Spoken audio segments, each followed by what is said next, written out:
जामुड़िया विधानसभा क्षेत्र के चिचुड़िया नीचूपाड़ा निवासी एक बुजुर्ग दिव्यांग दंपति अधूरे मकान में तिरपाल डालकर बरसात का मौसम बिताने को मजबूर है। आरोप है कि आवास योजना की पहली किस्त मिलने के बाद शेष राशि अब तक जारी नहीं की गई है। वहीं पिछले 2-3 महीनों से उनकी पेंशन भी बंद है, जिससे उनकी आर्थिक स्थिति बेहद दयनीय हो गई है। 57 वर्षीय संध्या बनर्जी और 67 वर्षीय शुभ्रत बनर्जी दोनों ही दिव्यांग हैं। उम्र और शारीरिक परेशानी के कारण उनके पास आजीविका को कोई साधन नहीं है। लंबे समय तक जर्जर मकान में रहने के बाद उनका नाम सरकारी आवास योजना में स्वीकृत तो हुआ था। पहली किस्त के रूप में उनके खातों में 60,000 रुपये आए, जिससे उन्होंने पुराने घर को तोड़कर नए मकान का निर्माण शुरू कराया। परिजनों का आरोप है कि पहली किस्त के बाद दूसरी किस्त की राशि नहीं मिली, जिसके कारण निर्माण कार्य अधूरा रह गया। अब दंपति उसी अधूरे मकान में बांस और तिरपाल के सहारे रह रहे हैं। लगातार हो रही बारिश के कारण तिरपाल से पानी टपकता है और घर के भीतर पानी भर जाता है।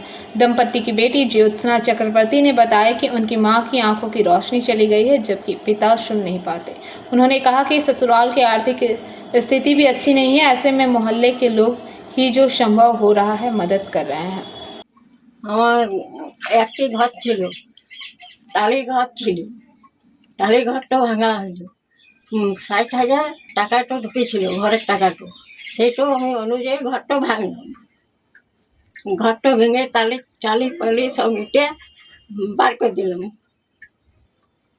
তারপরে তারপরে অর্ধেকটা উঠলো, অর্ধেকটা উঠে আর টাকাটা ঢুকলো না। এখন অর্ধেক অবস্থাতেই রয়েছে। এখানে অবস্থাটাই তিরপল টিন দিয়ে থাকা হচ্ছে।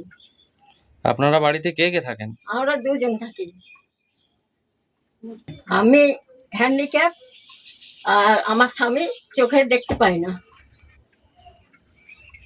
তো আপনাদের ঘরে আর কেউ থাকে আপনারা দুজন ছাড়া? না, তো আপনাদের চলে কিভাবে? আমার পাড়া প্রতিবেশী দেয়। আপনারা সরকার থেকে কোনো সাহায্য পান না? হ্যাঁ, আমি হ্যান্ডিক্যাপ ভাতা পেতাম, ও বার্ধক্য ভাতা পেত। 3 মাস বন্ধ হয়ে গেছে, যায়নি 3 মাস। তো এখন আপনাদের তাহলে বাড়ি চলছে কি, ঘর চলছে কিভাবে? এখনো পাড়া প্রতিবেশী সাহায্য করছে। আপনার নাম? আমার নাম সন্ধ্যা ব্যানার্জি। এখানে সমস্যা হচ্ছে যে আমার কাকা কাকিমা, এক কাকা তো চোখে দেখতে পায় না, কাকিমা হ্যান্ডিক্যাপ। এবার মোটামুটি ভোটের আগে এক প্রথম কিস্তির টাকা এসেছিল বলে এরা ঘরটি ভেঙেছিল। এবার ঘর ভাঙার পরে দ্বিতীয় কিস্তির টাকা কিন্তু আর ঢোকে না। 4 মাস হতে চললো, বুঝলেন। 4 মাসের মধ্যে এবার ওদের যে খাওয়া দাওয়ার ব্যবস্থাটা, মানে এমনি তো ছেলে পিলে নেই, মোটামুটি ওই ভাতার উপরে ওরা নির্ভরশীল। হ্যান্ডিক্যাপ আর কাকা এমনি চোখে দেখতে পায় না, অন্ধ মানুষ। তো যাই হোক, আমার সরকারের কাছে আবেদন, বা বিধানসভার বিধায়ক আমার ডাক্তার বিজন মুখার্জির কাছে, যে দয়া করে আপনি একবার আসুন, বিডিও সাহেবকেও আপনি একবার জানান, তদন্ত করে দেখি যাক এই মানুষগুলি কিভাবে আছে। আপনারা এসে দয়া করে এদের কোনো একটা ব্যবস্থা করুন। আর বিশেষ কিছু বলবো না, নিজের চোখে না দেখলে বিশ্বাস পাই না বা করা যাবে না। আপনার নাম? আমার নাম বিশ্বজিৎ ব্যানার্জি, চিচুড়িয়া পশ্চিম পাড়ার বাসিন্দা। সমস্যা হচ্ছে যে একটা সরকার থেকে বাড়ি এসেছিল, সেটা আসার পর মানে আমাদের বাড়িটা, এটা আমরা প্রথম থেকেই থাকতাম অনেকদিন ধরে, পূর্বপুরুষ অনেকদিন ধরেই আছি। তো এটা মানে বাড়িটা যখন এলো তখন সব টালি ছাড়িয়ে পড়ে এটা রাখা হলো। দিয়ে পরে প্রথম কিস্তি যেটা দিয়েছিল সরকার 60,000 টাকা, সেটা মানে বাড়ি করার জন্য এত দূর আর কি উঠেছে।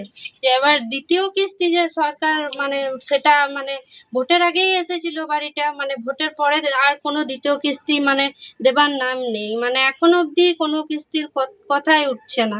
যখনই যাচ্ছে সরকারের কাছে তখনই বলছে যে বিডিওর কাছে যাও, আরো কারো কাছে যাও, মানে করছে না আর কি। তো মানে আমার মা বাবার অবস্থা খুবই খারাপ। মা পায়ে হ্যান্ডিক্যাপ, বাবা চোখে দেখতে পায় না এবং কানেও শুনতে পায় না। তো আমি সরকারের কাছে আমার একান্তই অনুরোধ, যেন বাড়িটা যেন তাড়াতাড়ি করে দেওয়া হয়, মাথা গোঁজার যেন ঠাঁই যেন পায় আমার মা বাবা। আমি মেয়ে হয়ে আমি আর কতটুকু কি করতে পারবো, আমারও আর্থিক অবস্থা সেরকম না। আর আমি তো আমার বাড়িতে যে রাখতে পারবো তা তো করতে পারবো না, বা সেবাও করতে পারবো না। তাই আমি সরকারের কাছে অনুরোধ করছি যেন মাথা গোঁজার জন্য আমার মা বাবা বাড়িটুকু যেন হয় আর কি। जामुड़िया से दिलीप साव की रिपोर्ट, पीबीटीवी न्यूज़।